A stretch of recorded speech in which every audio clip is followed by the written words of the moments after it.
Okay, so what happened was that my head blew right after I replaced the cap. I was losing coolant, and there was an old cap on this, and I was getting a lot of coolant into the overflow. And so what I figured was that my cap was bad, but then I was also having a problem of it running on 3 cylinders, and just fucking bark all day long, you stupid fucking dogs. Anyway, I'm gonna try and speak over my loud ass dogs. And what ended up happening was that I wasn't firing in 3rd cylinder. I did a compression check, and what ended up happening was I stripped out one of the spark plug holes, and I had to rechase it, and I got it running on 3 cylinders or 4 cylinders again. But then what ended up happening was it started running on 3 again. So that kind of got me suspicious as to why. And I figured, I wasn't sure why. So that was a separate issue. And to see if I was losing coolant still, I replaced the cap. And so the nearest I can figure happened is when the old cap wasn't holding pressure. So this entire system wasn't under its total pressure that it was supposed to be. So all the seals weren't under the total pressure it needed to be. When I replaced the cap, it fixed the problem of the pressure issue, but it blew the head in the rear where I already had the bad cylinder. So I barely got to work, and when I got to work, coolant was just dripping right out of this part of the exhaust, just all the way out. It was pouring out of the exhaust flange right there, pouring out of the muffler. I mean, it was just ridiculous. I'm hoping that I don't have very much damage in that thing, because that thing had a lot of water coming out of it. So that's what ended up happening. And I had to wait 2 hours for AAA to get a tow truck, which nobody should have to do, especially if you pay for their service. I can understand if you're out in the middle of the desert. Yeah, right over there. On the other side.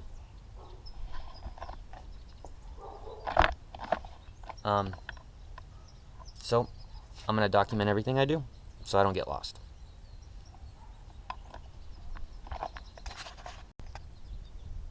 Okay, so let's go over what's going to need to happen here. To get to the head down here, I'm going to have to take off pretty much everything that's attached to it.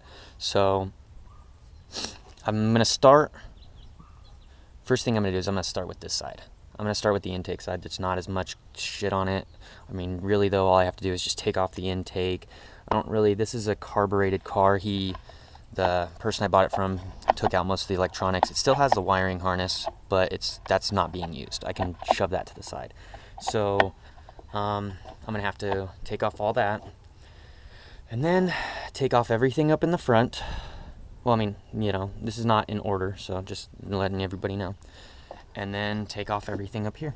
And then once that's all done, I can start with the timing, or the valve cover gasket, valve cover, and then the rocker arm assembly, and eventually get to removing the head. And once I remove the head, I'm going to go send it out to a shop, see if it's worth surfacing. If it's not, then I'll just buy a new head. I mean, I can get it resurfaced even more, and they do sell shims for that, but that's just a little bit too iffy. So I mean, whatever, we'll see how it goes. So first things first, any shop manual will tell you is that you want to disconnect a negative battery cable. That is the number one rule that you do for anything. And for some odd reason, everybody puts that first, just because they don't want you to get shocked. So that's what I'm going to do right now, is I'm going to disconnect the negative battery. And then after that, I'm going to I want to drain the radiator. You hear that? That was the reason that shows that this cap is good. My other cap was bad. So coolant level is completely down because it was drained out when I got to work. So I don't think there should be any coolant in here. The way I see it as is that I really don't see why you'd need to drain the coolant out. I mean, seriously, the coolant's already bypassed everything you know what I mean? So I mean, really, I'm just going to not really worry about that. And really, I mean, I don't see any need to drain the oil either, because this thing has not been run, so there's not a whole, all the oil has been dropped down into the pan, and I'm not dealing with the low end. I'm just dealing with the top end, so I really don't see a need for that either. And then what else? And then when I take off, I'm not going to remove this. I'm going to remove this hose, because this problem all started when I changed the thermostat, because I was having an issue with it overheating when it first started. That's a common issue among Toyotas. The thermostat doesn't open, or when you turn on the heater, it will cause the temperature in the truck to raise, because the thermostat closes once, I guess the coolant, once it goes through the heater core, cools down too much, causing this to close and the engine to heat up.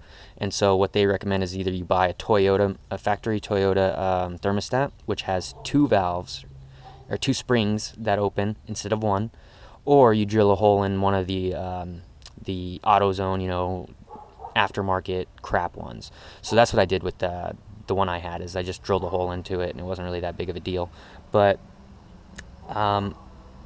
it, like, all the problems started with this thing leaking. I mean, this thing was almost impossible to get sealed, and so now I finally got it sealed, and I'm not gonna bullshit with that thing again. So I'm just gonna remove this pipe and then take off the entire thing as a unit. So I mean, really, there's no reason to have to do that again. So let's start with the battery cable and get going.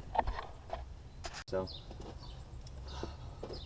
Heinz, whichever you want to call it. These are a good thing to have. Nothing, you know, they'll tell you everything you need to know. I mean, there's lots of pictures and everything like that. You can do other ways, all data, stuff like that, but you know, there's nothing better than having a book right there where you need it. You can't, I mean, it's harder to have a computer, or you can print it out, but you know, always a good thing to have. So just keep that over there. I'm actually going to remove this entire battery, because of the fact is that I can put stuff right here where it is and not have to worry about it. So I'm just going to remove the entire battery and move it out the way.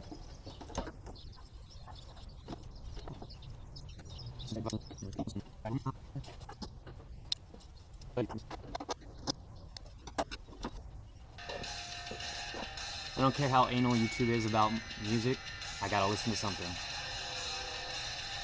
So what you want to do is, you want to keep a tray of all the bolts you have.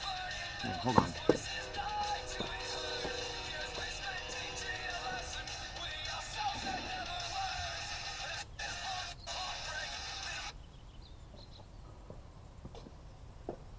Yeah, keep a tray of all your bolts, label them. I gotta go get a pen or something like that so I can label it, and I have tape, so just one moment.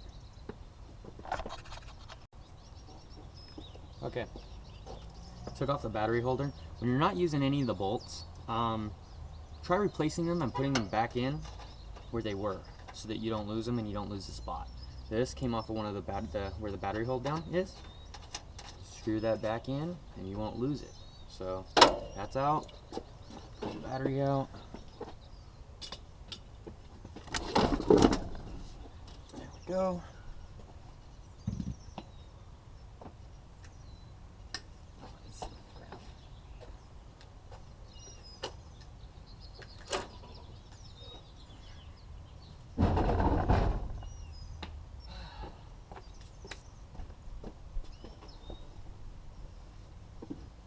From what I understand is you're not supposed to let a battery sit on the floor or on the concrete, because it can discharge itself.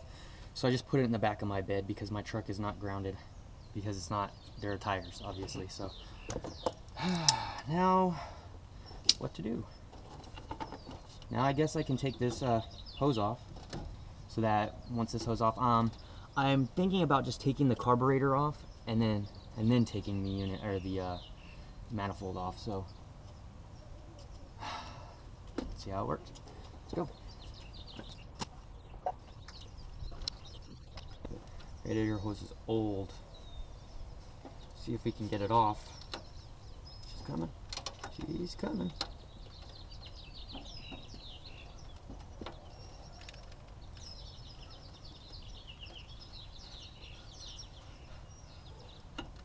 Boom. Now that that's disconnected, I can take off the entire intake manifold and not have to worry about redoing the thermostat gasket, because that thing was horrible. Okay, so let's pretty much remove everything from the, I'm about to remove the carburetor, so let's remove everything that's attached to the head right here. And you know what? For safety purposes, try and find some stuff to stick down in here, like paper towel or anything like that, so that you don't get anything into these orifices, because that could cause a little bit of issue. So that's what I'm going to do right now.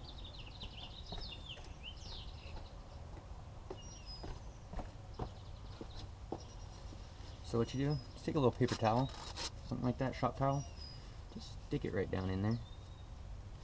So that way, you don't get dirt in there. So, let's worry about the PCV valve. Positive crankcase ventilation valve.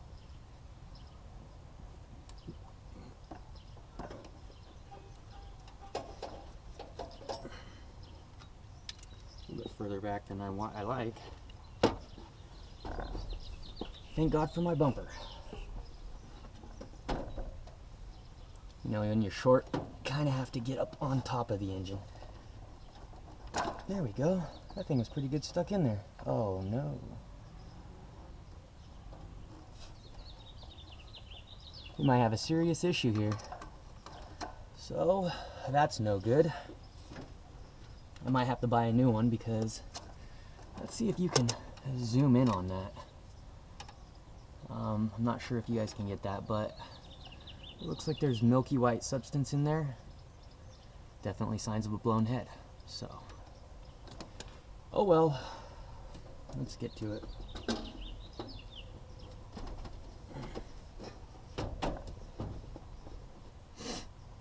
Okay.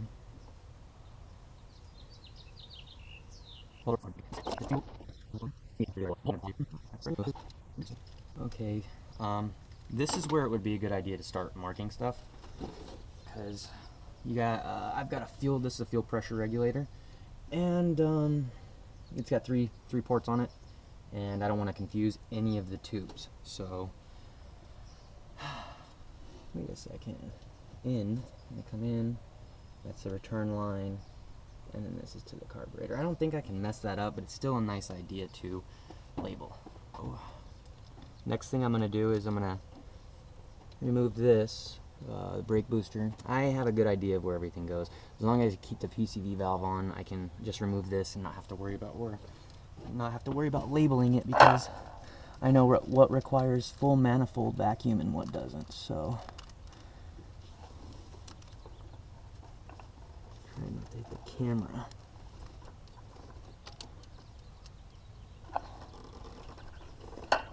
There we go.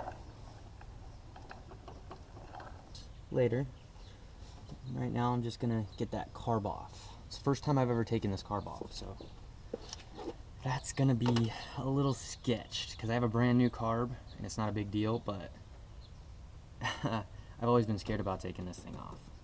I have gaskets, I have gasket material, it's not a big issue. So you know what, let me just take the air filter off first. It'll make things a lot easier.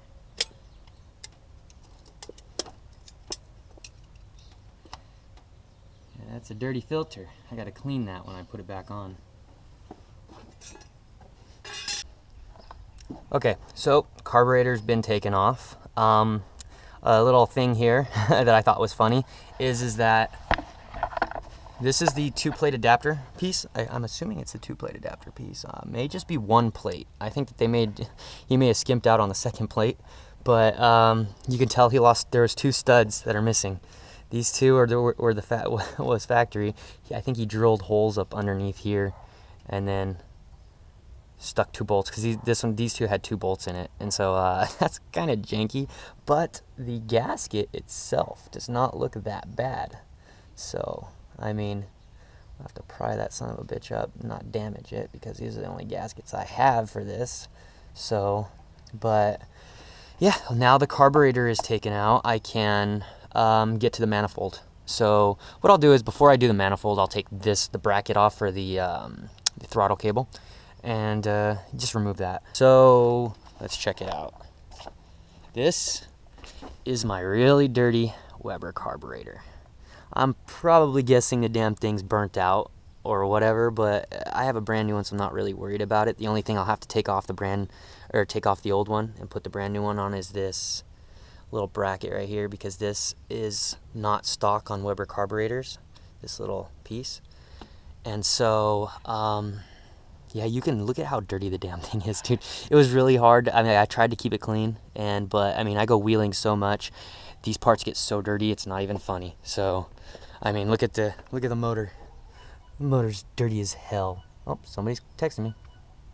But yeah, so let me just take off the bracket. You can see that I've got plates to where he's plated off a lot of the stuff. I don't have the EGR, I don't know what was here, but that's plated off as well.